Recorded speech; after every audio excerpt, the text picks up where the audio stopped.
Africa के बारे में एक लाइन बहुत फेमस है, अफ्रीका इज पुअर।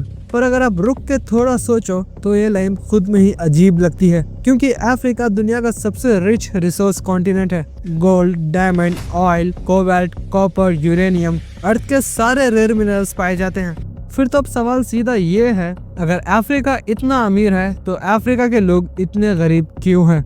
इस सवाल का जवाब करप्शन या बैड गवर्नेंस बोल के ख़त्म नहीं किया जा सकता। ये कहानी बहुत पुरानी है और बहुत लेयर्ड है। इसको समझने के लिए हमें पहले ये समझना होगा अफ्रीका को हम रिच किस सेंस में बोल रहे हैं।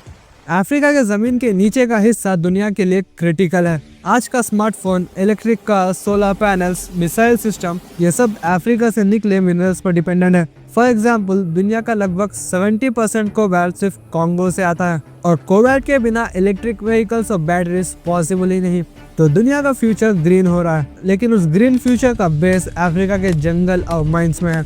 अब यहाँ से असली प्रॉब्लम शुरू होती है। रिसोर्सेस होना और रिसोर्सेस पे कंट्रोल करना, ये दोनों अलग अलग चीजें हैं। अफ्रीका के पास रिसोर्सेस हैं, पर उन रिसोर्सेस का कंट्रोल ज्यादातर अफ्रीका के पास नहीं है। एंड इसका रीजन आज का करप्शन नहीं है, इसका बेस कॉलोनियल एरा में रखा गया था। जब यूरोपियन पावर्स अफ्रीका में आई, वो लोग कंट्री नहीं बना रहे थे, वो सप्लाई जोन्स बना रहे थे। बॉर्डर्स एथिक ग्रुप्स के हिसाब से नहीं बने, रिवर, ट्राइब, कल्चर्स, किसी चीज को कंसिडर नहीं किया गया, सीधा रूलर से लाइन खींच दी गई।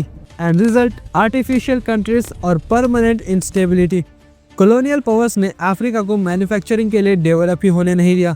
अफ्रीका का रोल फिक्स था, रॉ मटेरियल्स बाहर भेजो, फिनिश प्रोडक्ट्स वापस से खरीद लो। इस सिस्टम में वैल्यू अफ्रीका में ऐड नहीं होती थी। गोल्ड निकला, यूरोप गया, डायमंड निकला, यूरोप गया, ऑयल निकला, रिफाइन बाहर हुआ। अफ्रीका को सिर्फ रॉयल्टी मिली। प्रॉफिट चेन का एंड कभी अफ्रीका नहीं बना।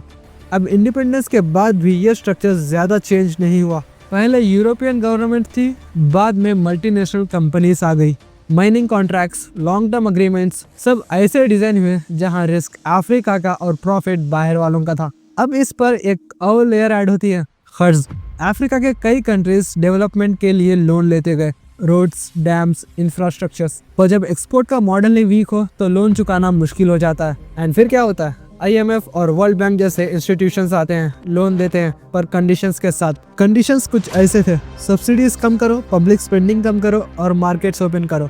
And result, short term stability पर लॉन्ग टर्म डिपेंडेंसी। इस डिपेंडेंसी का एक साइड इफेक्ट होता है जो लोग रेयरली बात करते हैं, पॉलिटिकल इंस्टेबिलिटी। जब एक कंट्री का पूरा बजट बाहर के लोन्स पर डिपेंडेंट हो तो डिसीजन मेकिंग भी फ्री नहीं रहती। इसीलिए अफ्रीका में कोप्स, कॉन्फ्लिक्ट्स, सिविल वार्स इतने कॉमन रहे हैं। एंड फिर करप्शन आता है, पर करप्शन कॉज नहीं है, करप्शन एक सिम्टम है। जब सिस्टम ही ऐसा हो जहां पावर एक छोटी इलाइट के पास हो और पैसा बाहर जा रहा हो, तो करप्शन एक नेचुरल आउटकम बन जाता है। इसी बीच दुनिया अफ्रीका को दो एक्सट्रीम एंगल से देखती रही, या तो पूर हेल्पलेस कॉन्टिनेंट या फिर डेंजरस अनस्टेबल रीजन। एंड ये दोनों व्यूज इनकम्प्लीट है। अफ्रीका पूर इसलिए नहीं क्योंकि वहाँ रिसोर्सेस कम है, अफ्रीका पूर इसलिए है क्योंकि रिसोर्सेस के ऊपर डिसीजन मेकिंग पावर कम है। अब पिक्चर धीरे धीरे बदल रही है। चाइना, मिडिल ईस्ट और नए इकोनॉमीज अफ्रीका में इन्वेस्ट कर रहे हैं। पर सवाल वही है और ये इम्पोर्टेंट है, क्या अफ्रीका सिर्फ सप्लायर रहेगा या वैल्यू क्रिएशन भी करेगा? क्योंकि जब तक अफ्रीका रॉ मटेरियल एक्सपोर्टर रहेगा, स्टोरी तब तक रिपीट होती रहेगी। इसलिए अफ्रीका की कहानी सिर्फ एक कॉन्टिनेंट की कहानी नहीं है, ये वार्निंग है। ये दिखाती है कि नेचुरल वेल्थ होना काफी नहीं है, असली पावर होती है सिस्टम्स पे, कॉन्ट्रैक्ट्स पे, डिसीजन मेकिंग पे। और जब तक वो कंट्रोल हाथ में नहीं आता, रिसोर्सेस होने के बावजूद लोग गरीब रह सकते हैं।